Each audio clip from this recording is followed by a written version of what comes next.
Hello friends, இன்றைக்கி நம்ம carrot rice செய்ய போகிறோம். அதுக்கு தேவையான பொருட்கள்: கேரட் துருவினது, 2 வெங்காயம், 4 கிராம்பு, ஒரு 2 பட்டை, அரை ஸ்பூன் சீரகம், தனியா 1 ஸ்பூன், 3 காஞ்ச மிளகாய், 1/4 கப் துருவின தேங்காய், 2 ஸ்பூன் வறுத்த வேர்க்கடலை, அது குறப்பாக அரைச்சது,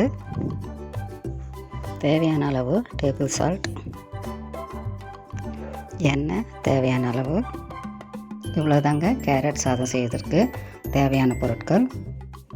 வாங்க கேரட் ரைஸ் எப்படி செய்யுதுன்னு பார்க்கலாம். இப்போ ஸ்டவ் ஆன் பண்ணி கடாய் வச்சு கொஞ்சம் எண்ணெய் ஊற்றிக்கலாம்.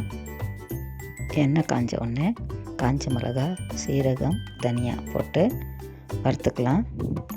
வறுத்த பிறகு தேங்காய் சேர்த்துக்கலாம். தேங்காய் சேர்த்து நல்லா சவக்க வறுத்து ஆற வச்சு மிக்ஸி ஜாரில் சேர்த்து தண்ணி சேர்க்காமல் பொடியை அரைச்சிக்கலாம்.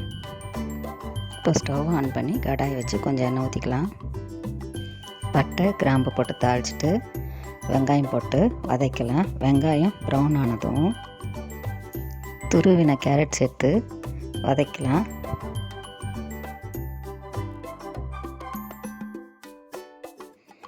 கேரட் வெந்ததும் 1 கப் ரைஸ் போட்டு அதை நல்லா மிக்ஸ் பண்ணிக்கலாம். மிக்ஸ் பண்ண பிறகு ஸ்டவ்வில் வச்சு பொடி செஞ்ச மசாலாவை போட்டு சாதம் சூடாகிற வரையும் நல்லா கிளறி விடலாம். கலந்த பிறகு பொடி செஞ்ச வேர்க்கடலையை சேர்த்து நல்லா கிளறி விட்டுக்கலாம். இப்போ சுவையான கேரட் சாதம் ரெடி ஆகிடுச்சு.